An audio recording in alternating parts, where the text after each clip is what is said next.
So we're going to get you guys a video of my Craftsman Professional toolbox. And don't be despised because that logo is taped on. It is definitely Craftsman Professional. So let's continue with what's in this toolbox and yeah, the professionalism of it. So most of you seen this toolbox saying this is no fucking way this Craftsman Professional. Well, it's not. It's bought it from Walmart for 80 bucks and just bought it spur of the moment, but I will be buying like a Cobalt toolbox in the near future. You know, something like what Ricky has, Bricks for Life 1. Buying a toolbox like him, but from Cobalt, you know, because his was a ripoff, but whatever, right? So we'll get into this just a little bit here. We'll take our Chinese-made key, open that up. Basically in the top, there's just a shit drawer. I've got these Mechanics Works gloves. I got Milwaukee work gloves. I'm actually using Milwaukee's a lot. They have a lot of oil on them, so those need to be washed. I got the Ryobi Tech 4 infrared thermometer, some screwdrivers. I actually have like 1,000 more screwdrivers, but never. They're downstairs, and these are the common ones that I use. I got electrical tape. I don't even know what's in here. Non-contact voltmeter, air gun. Fran filter wrench, iPod, wallet with $3 in it, I'm rich, and Milwaukee bit set, whatever, don't really use that, piece of shit Stanley utility knife with the Linux blades, we'll show you guys where that is, and yeah, the Ryobi Tech 4 piece of shit, this piece of shit wrench thing that Tyler DeMuth gave me. A pipe wrench, a Sharpie, this Allen wrench thing that I stole from my grandpa, this here fitting, this air hose fitting, a safety release valve. Why the fuck do I have a safety release valve? iPod, rocket launcher, really sharp utility knife from Black & Decker, but never really use that. Tire gauge from Campbell Huskill, really nice thing. We'll show you guys real quick. How nice, right? Nice chrome. And it's also got a tire wear indicator. Check out my awesome locking system. This goes on the... Fuck it. I ain't got time for that. So let's move on to these top drawers here. Okay, in drawer number 1, we have the wrenches and stuff. We've got the Husky 3/8 inch and 1/4 inch drive, stubby wrench. We've got a Chinese piece of shit I've never used. I've got a 6-inch extension, a 12-inch extension, a really nice Husky 1/2 inch drive wrench. This thing is really nice, really heavy, and just great.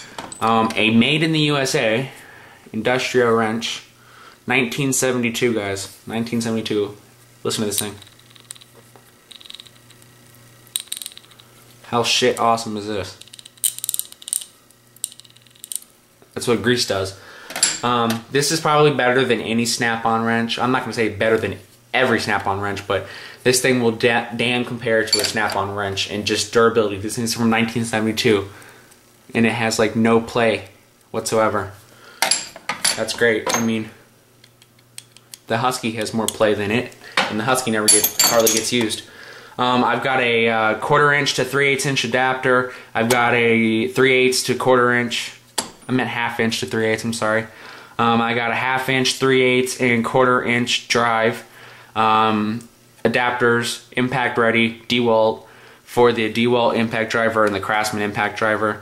These right here are Craftsman branded. In the second drawer are pretty much just bits galore, you know, so nothing too special about that. Third drawer here is just drill bits and shit, you know, spade bits, your driver bits and stuff, you know, nothing too special about that. Let's go down to the bottom shelves now. Okay, we're at the bottom drawers now. This drawer just has the wrenches in it, just a Husky set. I've got metric and SAE. I've got 19mm all the way down to 6mm. 7/8 all the way down a 1/4 inch, and then I got this gear wrench that I found on the mower deck of the Scots. It's one of the ratcheting ones, but it's seized, so I got to fix that someday. Nice pivoting head, 9/16, so very common. Nice little etching here, so I definitely want to fix that. But yeah, nice gear wrench, so I'll fix that someday. This one's just got the smaller sockets in it. It's got the breaker bar Craftsman. I think it's a 18-inch breaker bar, half-inch drive. The little nut drivers you put on your drill, impact driver, whatever. I've got the special Allen keys and shit for your taking shit apart, star heads. And I got longer star heads right here. I have 1,000 more Allen wrenches in this, but oh, I don't know where they are. I got the little bevel thing for your half-inch drive socket, or for your half-inch drive wrench socket, impact driver, whatever it may be. A little extension. I need to get more extensions. I might just go Jack Ricky's. A hole saw set. Don't know I have that. I'm missing some sockets. And then I got the little detail screwdrivers. I actually have like 1,000 more of these screwdrivers. The little thing that goes in these things, and then half-inch drive industrial sockets from like a million years ago. 12-point teeth actually, and this is a 6-point and 6-point. So wait, 12-point. Sorry. So those are also old as shit. I got all my deep well sockets in here. These are all Husky except for this rail right here. These are the spark plug wrenches and everything. I've got a 1/4-inch metric and SAE deep well. I got 3/8-inch metric and SAE deep well. Half-inch drive metric SAE deep well. And then I've got like my millions and millions of Chinese pieces of shit wrenches. I got the little driver for the Craftsman to start it. Stud finder. This thing's a piece of shit. Black & Decker came in a little set. My multimeter, Harbor Freight, works good. Nice $2 meter. The Milwaukee one, it's magnetic. Works good. I like this one. I prefer this one. Some flux. I don't know why it's in here. I've got a striker that's a piece of shit. And then I've got some RTV sealant that hopefully isn't dried up. I don't think it is because I just recently used it. So. No, I didn't, but I don't think it's dried up, so yeah, that's pretty much that. And these guys can see these drawers are kind of small, so I definitely want to upgrade to a cobalt or something so I can fit all my tools in it, but, you know, it's nice to have just to, you know, when we move and stuff, so, you know, whatever, right? Getting into the bottom drawers now, we'll continue. Okay, so in the bottom drawers, we got hand tools and stuff here. We've got the Stanley 20-ounce anti-vibe hammer with the smiley faces claw hammer. I'm a big fan of Husky tools, even though they're Chinese pieces of shit with really nice handles, but they're nice. I've got a bigger set of vice grips and a smaller set, and then I've got a needle nose set of vice grips right here, also Husky. A smaller set of tongue and groove pliers, Husky. I've got a channel lock set of tongue and groove. I actually prefer the Huskies because these channel locks rust really easy. I got a bigger set of Husky tongue and groove. I've got a Commercial Electric. I actually really love this brand. They make really sharp cutting edges. Their cutting edges are very good. I mean, it's like a Home Depot brand and they're pretty good. Just like a wire crimper and wire cutter and ignition terminals, and never used this tool. I just found it the other day, so I didn't even know I had it. Chinese piece of shit vice grip. I use this one for welding.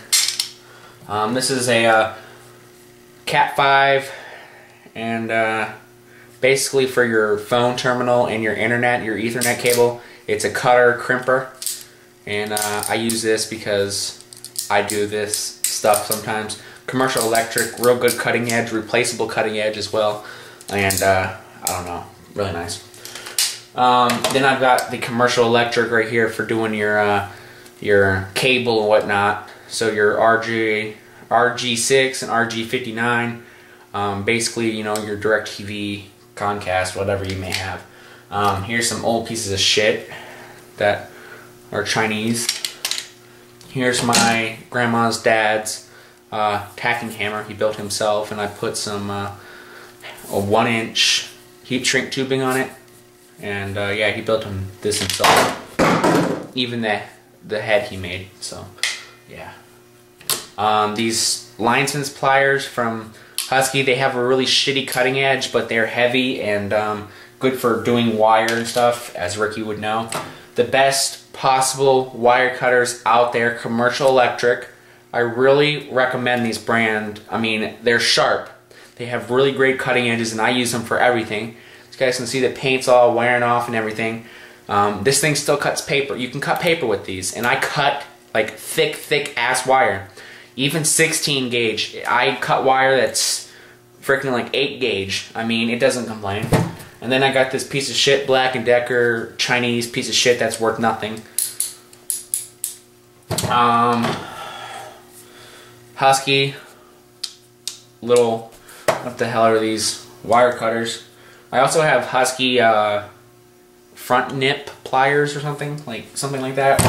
I don't know what they're called. And then I got a 6-inch, 8-inch, and 10-inch adjustable from Husky pliers.